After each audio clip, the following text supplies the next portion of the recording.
Hey guys, hadn't made a video in a while. Thought this might be a fun one. Imbolc is coming up, and Imbolc is probably my favorite Sabbath. And one of the reasons for that is because I'm really into candle making. I've been making candles for several years, and that just sort of falls naturally with the Sabbath. So I thought maybe I'd show you my little home operation here. It's nothing fancy. Just a couple of double boilers going and some molds, big bag of wax over there with some dye. Today kind of marks the beginning for me of the period in which I crank these things out for the upcoming year. If any of you guys have been to my Etsy shop, you can see I do sell some of what I make, but mostly I just make them for myself. Anyway, so I don't know how many of you guys are crafty, but I'm very crafty, and this is my favorite craft.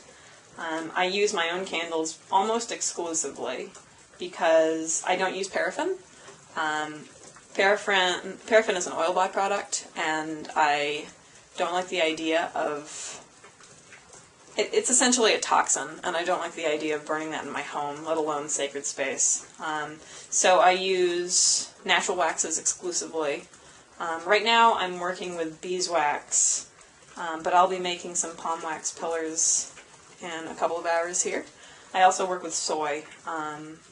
Lately beeswax has been a favorite just because it makes really, really nice tapers.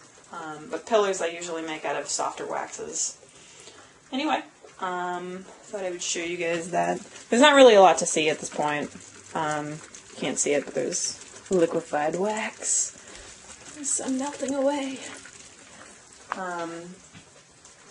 Anyway, it's just something that's fun. Like I said, Imbolc is a favorite, and I've got a lot coming up.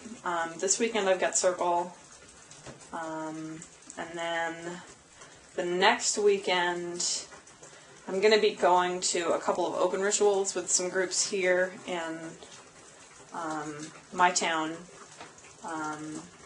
not affiliated with my coven or my tradition. Just kind of for fun. I don't know, there's like a local open kind of earth-based religions church, and anyway, they're doing something, so I thought I'd check that out with a friend. And then there's another group here that operates through Meetup, and they're doing something. So I thought I was feeling kind of social, and it seemed like kind of a harmless way to get out of the house. There's my cat. Georgie! Hello! You can see my recycling pile. The house is kind of a mess right now. Anyway, so a lot coming up. I'm excited. School is off to a good start. This is my last semester. What? I'm taking a really light course load, so that's good. So I will graduate in May, and then off to grad school. Hooray! Anyway, so I hope you guys are having a good day. I will add on to this video and show you the finished product later on before I post. Again, I thought while those are hardening in the molds, I couldn't think of what I wanted to say. I wanted to say drying. That doesn't work. I thought maybe I would show you the candles that I already have that I've made. They live under one of the altars. These are all of the tapers. I'm sorry if it's dark. I've got them sorted by colors, and the ones that are in wrappers are the ones that are on Etsy. The ones that turn out really, really nicely with like really consistent colors are the ones that I sell, just because for my own uses I don't need totally pristine candles, but I want the ones I sell to be top-notch. Brown, burgundy. I try to have a different drawer for each color because the dyes I use, they're... I don't know what they're made out of. The label, I mean, they're natural vegan dyes, but that doesn't necessarily tell you anything because, unlike with food, they don't have to tell you what's in certain kinds of non-edible things. So, but anyway, I was saying that because the colors bleed. So, like, if I were to put purple and yellow candles next to each other, the yellow ones would end up with a purple line anywhere that they were touching purple candles. So they get separate drawers. And these are just the cheap, like, Sterlite drawers from Target. It's a nice little system, so if I need anything, they're there. Let's see, what else? This is one of my candles on my altar. This is just plain soy wax. And the sootiness is from my candle snuffer, which I never ever clean. Anyway, those are my candles. Those are some of them. Here's another one. This is the same style candle, just in green, that I keep on my bed.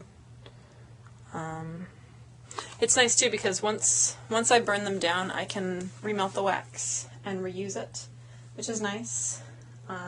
Sometimes if it gets too smutty, I use it to make these stumpy little tapers, which is what I use to light other candles in ritual. Yeah, so making my own candles has been really, really satisfying. It's been a fun way to kind of bring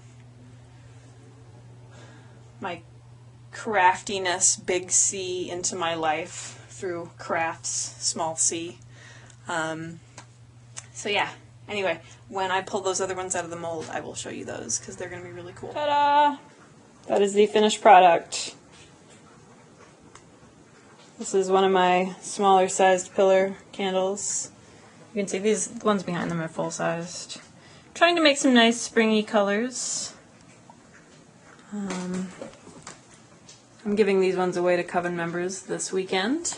But that's what I've been doing today. So there you have it. Candles. And I showed you the tapers. So I guess that's all.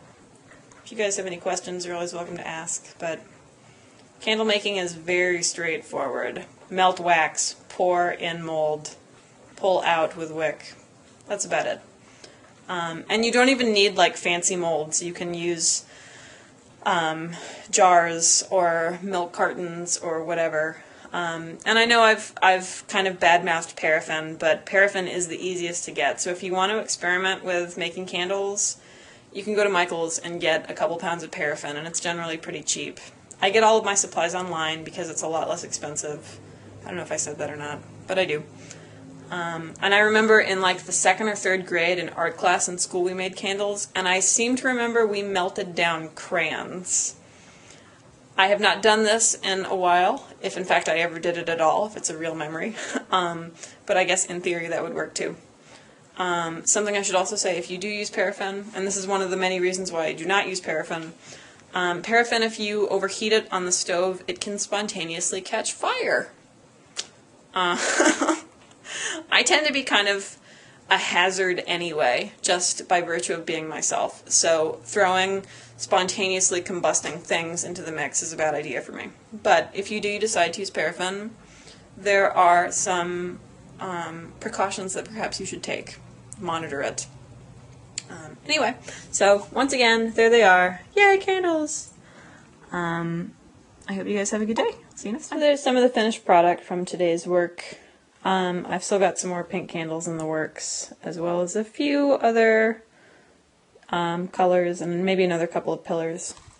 But anyway, that is the fruit of today's labor. So this wasn't a very detailed video, and like I said earlier, if you guys actually have questions, if you guys are making candles, or if you're learning, or if I'm sure there are plenty of people out there who are way more experienced than I am. But if you have any questions, I'm more than happy to show you whatever. And I'm always happy to learn new stuff, because everything I know about making candles has totally been trial and error. And there's lots of stuff that I still haven't figured out. But this is kind of what I'm doing right now. So there you have it.